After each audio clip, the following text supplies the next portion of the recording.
السلام علیکم، کیسے ہیں سب؟ امید ہے آپ لوگوں کو ناول پسند آئے۔ اگر آپ کو پسند آئے تو لائک، کمنٹ اور سبسکرائب ضرور کریں۔ لمحوں کا قرض، از قلم اریبہ، ایپیسوڈ 5۔ آج میں یہ وائس اوور میں کروں گی۔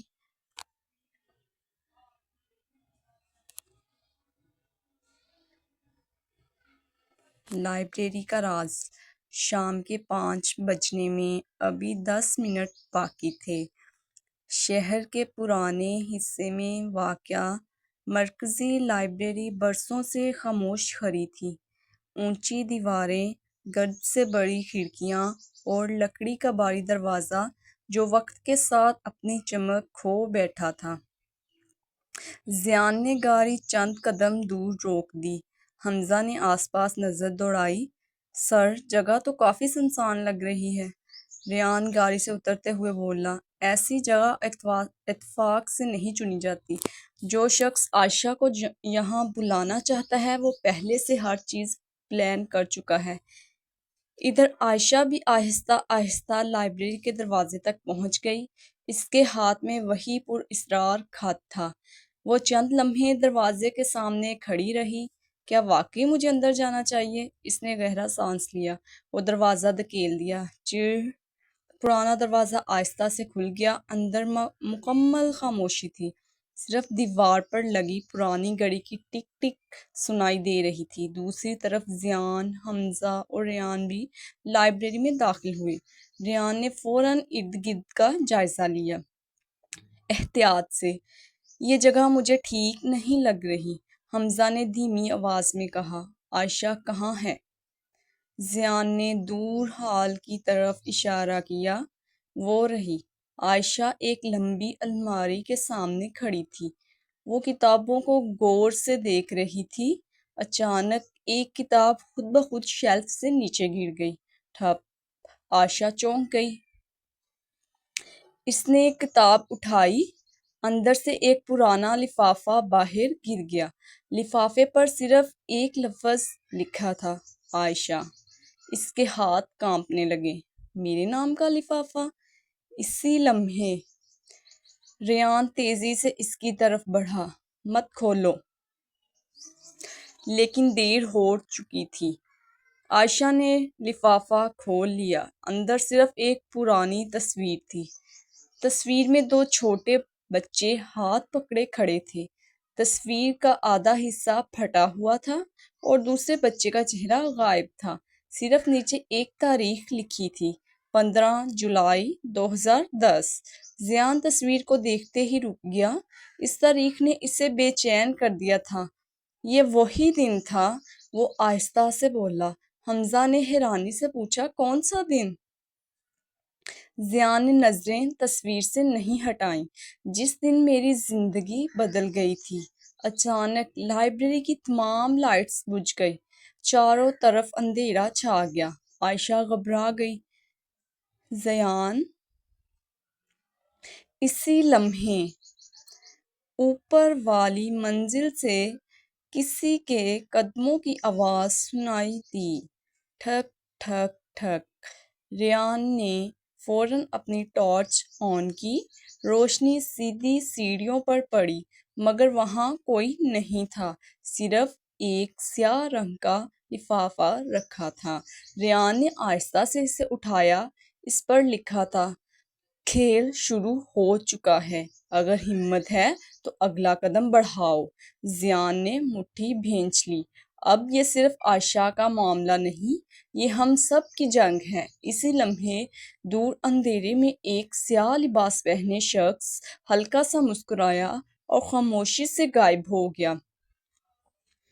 سایہ جو ہر قدم پر ساتھ تھا۔ لائبریری کی لائٹس ابھی تک بند تھی۔ چاروں طرف گہرا اندھیرا پھیلا ہوا تھا۔ صرف ریان کی ٹارچ کی روشنی پرانی دیواروں اور کتابوں کی الماریوں پر پڑ رہی تھی۔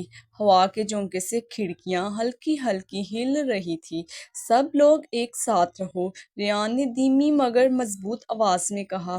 زیان فوراً عائشہ کے قریب آ گیا۔ تم ٹھیک ہو؟ عائشہ نے سر ہلایا۔ جی لیکن مجھے ڈر لگ رہا ہے، زیان نے پہلی بار نرم لہجے میں کہا۔ جب تک میں یہاں ہوں تمہیں کچھ نہیں ہوگا۔ عائشہ نے خاموشی سے اس کی طرف دیکھا۔ اس کی آواز میں پہلی بار سختی کی بجائے اعتماد اور تحفظ کا احساس تھا۔ اچانک اوپر والی منزل سے کسی چیز کے گرنے کی آواز آئی۔ دھم۔ حمزہ چونک گیا۔ یہ آواز کیسی تھی؟ ریان نے ٹارچ سیڑھیوں کی طرف کی۔ چلو اوپر چلتے ہیں۔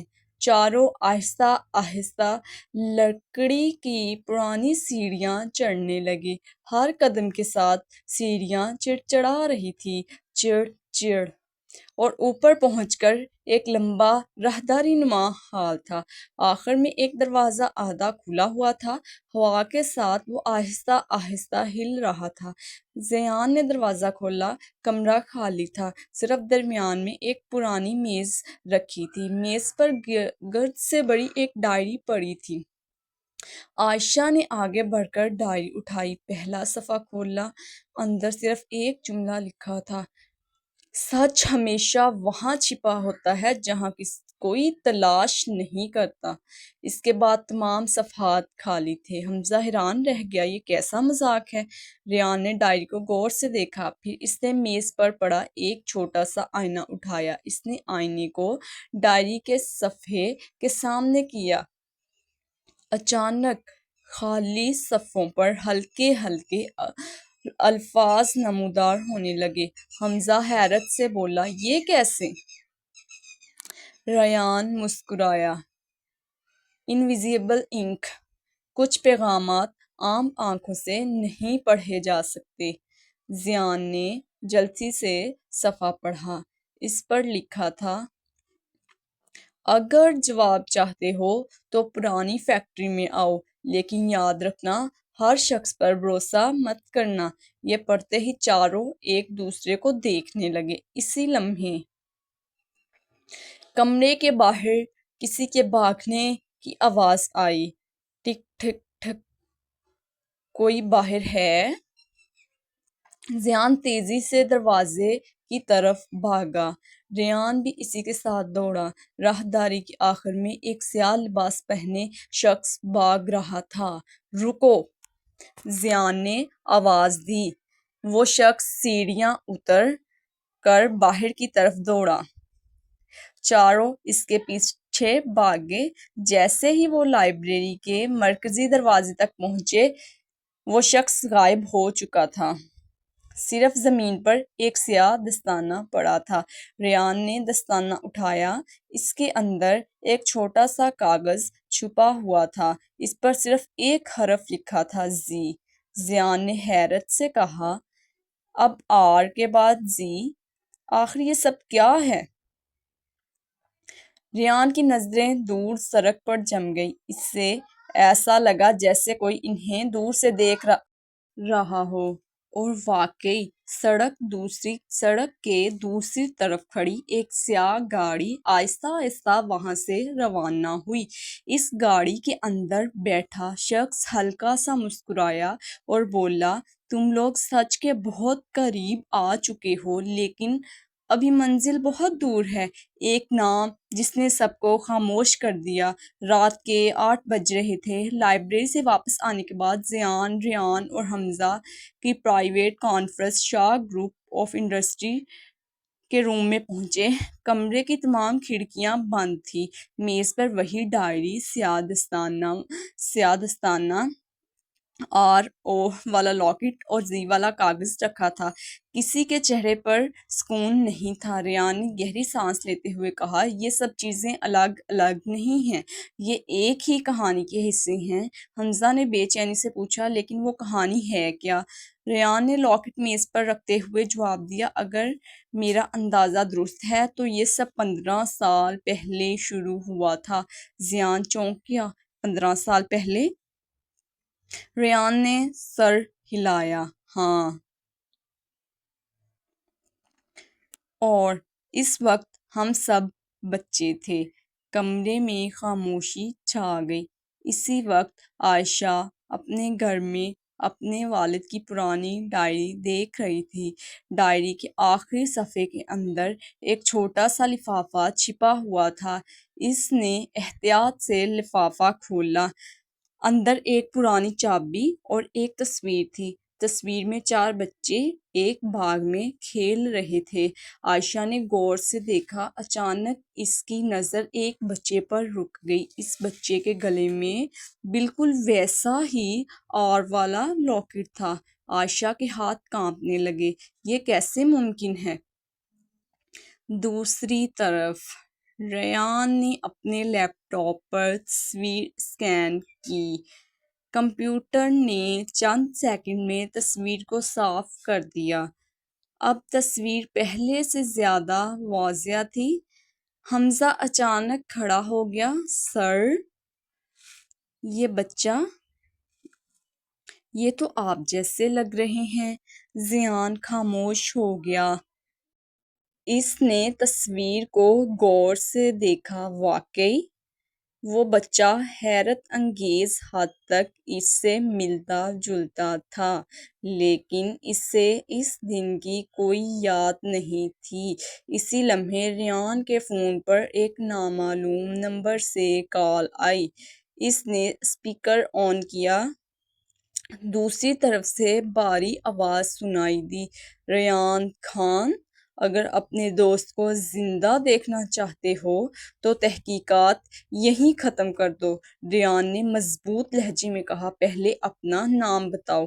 چند لمحوں کی خاموشی کے بعد صرف ایک جملہ سنائی دیا، میرا نام جاننے کے لیے ابھی تمہیں بہت قیمت چکانی ہوگی۔ کال کٹ گئی۔ اسی وقت شہر کے ایک سنسان گودام میں وہی پراسرار شخص ایک بڑی اسکرین کے سامنے کھڑا تھا۔